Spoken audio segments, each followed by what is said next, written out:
Capítulo 5. Durante los minutos que siguieron a la partida del cocinero, Augusto se entregó a la desesperación, seguro de que jamás saldría con vida del camarote. Decidió hablar entonces con el primero de los hombres que bajara e informarlo de mi situación, pensando que era preferible que yo corriera mi suerte con los amotinados y no que pereciera de sed en la bodega, puesto que llevaba 10 días encerrado y mi cántaro de agua no era provisión suficiente para 4. Mientras pensaba en esto, se le ocurrió repentinamente que quizá fuera posible comunicarse conmigo a través de la bodega principal. En cualquier otra circunstancia, la dificultad y lo azaroso de esta empresa lo hubieran disuadido de intentarla, pero ahora sus probabilidades de sobrevivir eran bien escasas, y poco tenía en consecuencia que perder. Decidido, Augusto se entregó de lleno a reflexionar en la tentativa. El primer problema lo constituyeron las esposas. Al principio le pareció imposible librarse de ellas, y temió que sus intenciones se vieran frustradas desde el comienzo. Pero luego de examinarlas mejor, reparó en que podía soltar sus manos sin muchos esfuerzos ni inconvenientes, para lo cual bastaba tirar con cierta fuerza. Aquellas esposas no servían para aprisionar a un hombre tan joven, cuyos huesos cedían a la presión. Procedió entonces a desatarse los pies, dejando la soga en forma tal que pudiera volver a atarla en caso de que alguien bajara, y se puso a examinar el mamparo en la parte que daba contra la litera. El tabique era de madera de pino muy blanda, de 1 pulgada de espesor, por lo cual no resultaría difícil abrirse paso a través de ella. Oyóse en aquel momento una voz en la escala del castillo de proa, y Augustus tuvo el tiempo justo de meter la mano derecha en las esposas, pues no había retirado la izquierda, y estirar la soga arrollada a sus pies, antes de que apareciera Dirk Peters, seguido de Tigre, quien inmediatamente saltó a la litera y se echó. El perro se hallaba a bordo por obra de Augustus, quien, sabedor de mi afecto por aquel animal, había pensado que me daría gusto tenerlo conmigo durante el viaje. Había ido a casa a buscarlo, inmediatamente después de dejarme en mi refugio de la cala, pero más tarde, cuando me trajo el reloj, no se le ocurrió mencionar el hecho. Desde que se produjera el motín, Augustus había dejado de ver al perro y lo dio por perdido, suponiendo que alguno de los perversos partidarios del piloto lo había tirado por la borda.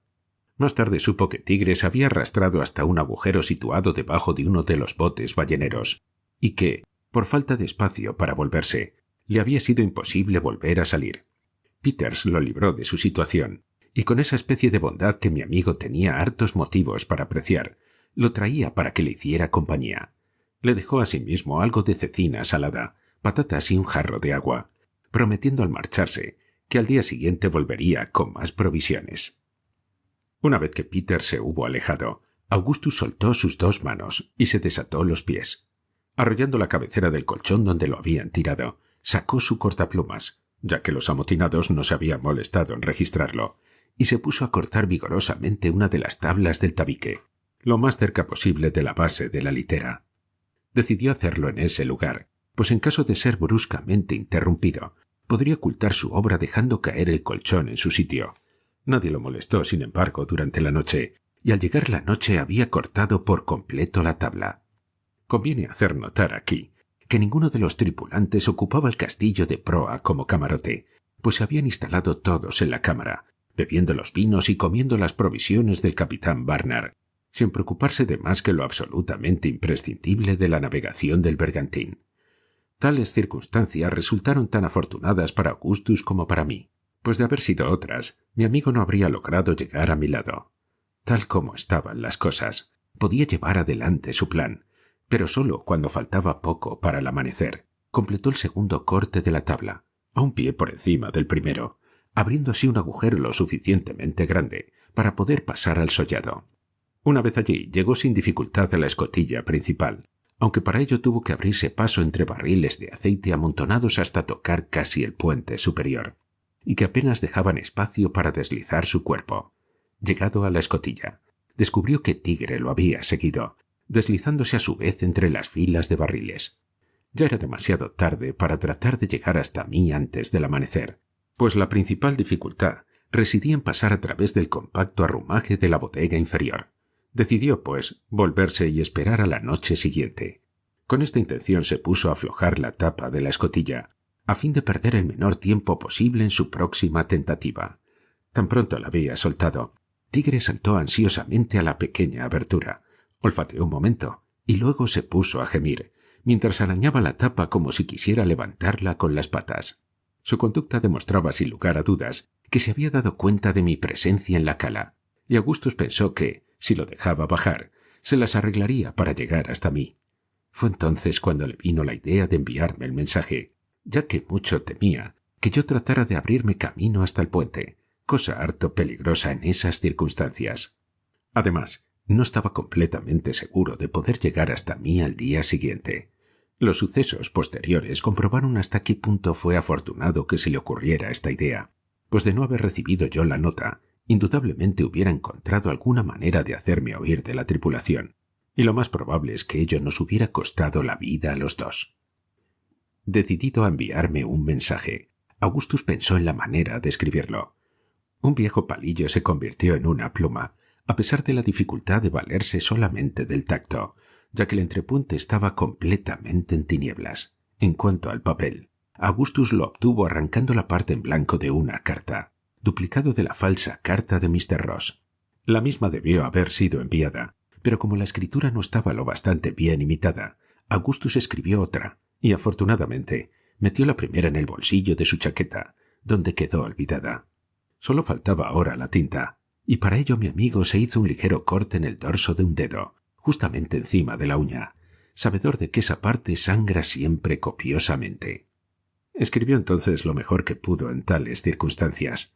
Me explicaba brevemente que había habido un motín, que el capitán Barnard había sido abandonado en alta mar y que no tardaría en llevarme provisiones, pero que no hiciera la menor tentativa de asomarme.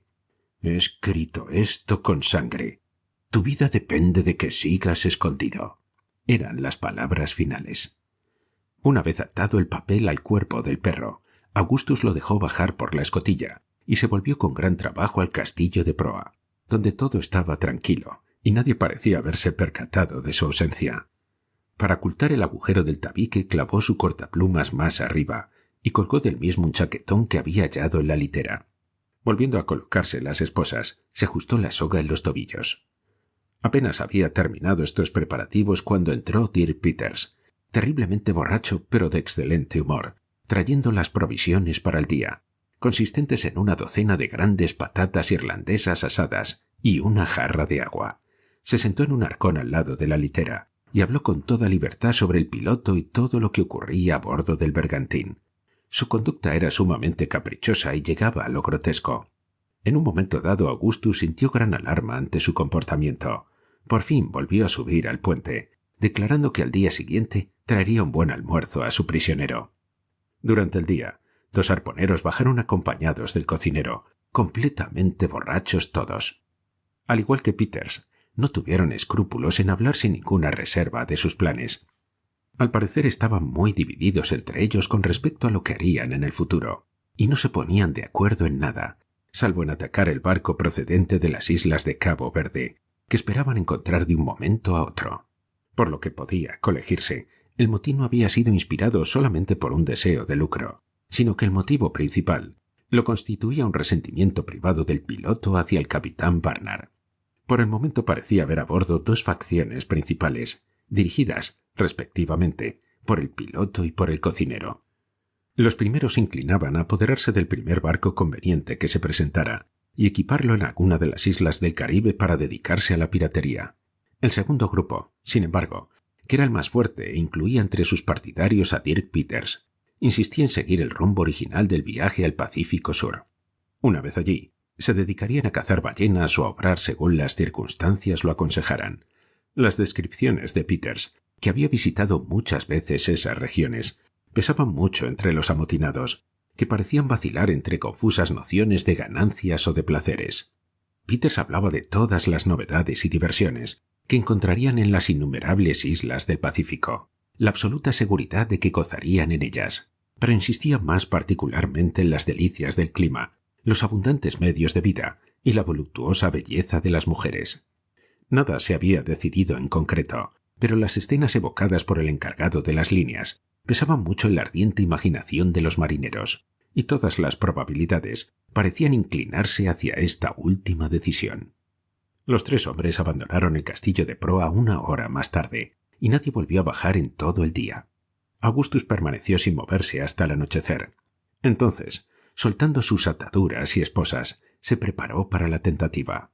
Había una botella en una de las literas y la llenó con agua del pichel que le había dejado Peters, guardando además en el bolsillo varias patatas frías. Para su gran alegría descubrió una linterna, que conservaba en el interior un trocito de bujía. Podía encenderla a voluntad, pues tenía consigo una caja de cerillas. Apenas oscureció del todo, pasó por el agujero del mamparo luego de arreglar las mantas de la litera, en forma que diera la impresión de que estaba durmiendo, tapado hasta la cabeza. Apenas franqueado el agujero, volvió a colgar el chaquetón en el mango del cortaplumas, a fin de ocultar la abertura. No le costó mucho hacerlo, pues solo después de terminada la maniobra, volvió a ajustar el trozo de tabla. Se encontraba ahora en el entrepuente principal, y una vez más avanzó entre los cascos de aceite que se apilaban hasta el puente superior, encaminándose hacia la escotilla principal. Llegado a ella, encendió la linterna y bajó, deslizándose con enormes dificultades entre el compacto arrumaje de la bodega. A los pocos instantes empezó a sentir gran alarma por el insoportable hedor y el enrarecimiento de la atmósfera. Le pareció imposible que yo hubiera sobrevivido a un encierro tan prolongado, teniendo que respirar aire tan impuro. Me llamó repetidas veces sin que le contestara, y sus aprensiones parecieron confirmarse. El bergantín rolaba con violencia, y en la bodega había mucho ruido, de manera que resultaba inútil ponerse a escuchar si yo respiraba o roncaba. Abriendo la linterna, la mantuvo en alto toda vez que se le presentaba la oportunidad, a vez de que si yo veía la luz, me diera cuenta de que venían en mi auxilio. Pero como no daba señales de vida, Augustus empezó a convencerse de que su suposición se confirmaba. Decidido, sin embargo, a abrirse paso como pudiera hasta el cajón y asegurarse más allá de toda duda de lo que suponía. Siguió un trecho adelante, lleno de la más penosa ansiedad, hasta que finalmente encontró que el paso estaba completamente bloqueado y que no había la menor posibilidad de continuar por ese lado. Dominado por sus sentimientos, se dejó caer sobre un montón de carga, desesperado, y lloró como un niño. En ese momento oyó el ruido ocasionado por la botella que yo acababa de estrellar. Afortunado fue, en verdad, que me ocurriera este incidente, pues, por más trivial que parezca, mi vida dependió de él. Pasaron muchos años, sin embargo, antes de que me enterara de esto. Una vergüenza y un remordimiento muy naturales frente a su debilidad y su indecisión impidieron que Augustus me confesara lo que una mayor intimidad y una total franqueza le llevaron luego a decirme. El hecho es que, al encontrar que su avance se veía impedido por obstáculos que no estaba en su poder eliminar, se había decidido a volver inmediatamente al castillo de proa, renunciando a toda nueva tentativa. Pero antes de condenarlo por semejante decisión, empero, hay que tener en cuenta las terribles circunstancias que lo rodeaban. La noche estaba muy avanzada, y en cualquier momento podía descubrirse su ausencia del castillo de proa. De no hallarse de regreso en la litera al amanecer, con toda seguridad lo sorprenderían. La bujía estaba casi completamente consumida, y le sería dificilísimo desandar en la oscuridad el camino hasta la escotilla. Preciso es reconocer, asimismo, que no faltaban las mejores razones para considerarme muerto, en cuyo caso nada podría servirme que llegara hasta el cajón, en tanto que su situación se tornaría mucho más peligrosa. Me había llamado varias veces, sin que le contestara. Llevaba yo en la cala 11 días y 11 noches, sin más agua que la que contenía el jarro que me había dejado al comienzo, y cabía suponer que no la había ahorrado en el primer momento, puesto que esperaba ser liberado casi enseguida. Viniendo desde una zona de aire relativamente puro como el del castillo de proa, la atmósfera de la cala debió de parecerle letal, y mucho más intolerable de lo que me había parecido al tomar posesión de mi refugio, ya que en aquel momento el aire era más puro, pues la escotilla había estado siempre abierta durante varios meses. Agréguense a estas consideraciones las espantosas y sangrientas escenas que mi amigo acababa de presenciar, su encierro, sus privaciones, sus providenciales escapatorias a la muerte, así como el débil e incierto hilo del cual seguía suspendida su existencia, circunstancias calculadas para destruir toda energía espiritual, y el lector no dejará de juzgar la conducta de Augustus, tal como la juzgué yo mismo, con más pena que cólera. El estallido de la botella se escuchó distintamente, pero mi amigo no estaba seguro de que procediera de la bodega. Bastó la duda, sin embargo, para instalarlo a perseverar. Trepó casi hasta la plataforma, encaramándose por la carga, y luego de esperar un momento de calma entre los cabeceos del buque, me llamó con todas sus fuerzas, despreocupándose de si los amotinados lo oían o no. Se recordará que en aquel momento escuché su voz, pero que me dominaba una agitación tal que no pude responder. Seguro, pues, de que sus peores aprensiones acababan de confirmarse, Augustus descendió con intención de retornar lo antes posible al castillo de proa. En su apuro derribó algunos cajones livianos, cuyo ruido llegó hasta mí, como también se recordará. Ya llevaba mucho andado del camino de vuelta, cuando la caída del cuchillo lo hizo vacilar otra vez. Volvió al punto sobre sus pasos, y trepando de nuevo sobre los barriles, me llamó con todas sus fuerzas, luego de esperar un momento de calma. Esta vez me fue posible responderle. Loco de alegría al comprender que aún estaba vivo, Augustus se resolvió a desafiar todos los inconvenientes y peligros hasta llegar a mi lado. Zafándose lo mejor posible del laberinto en el cual estaba perdido, acabó por dar con un pasaje más abierto, y por fin, tras una serie de dificultades, llegó hasta mi cajón completamente extenuado.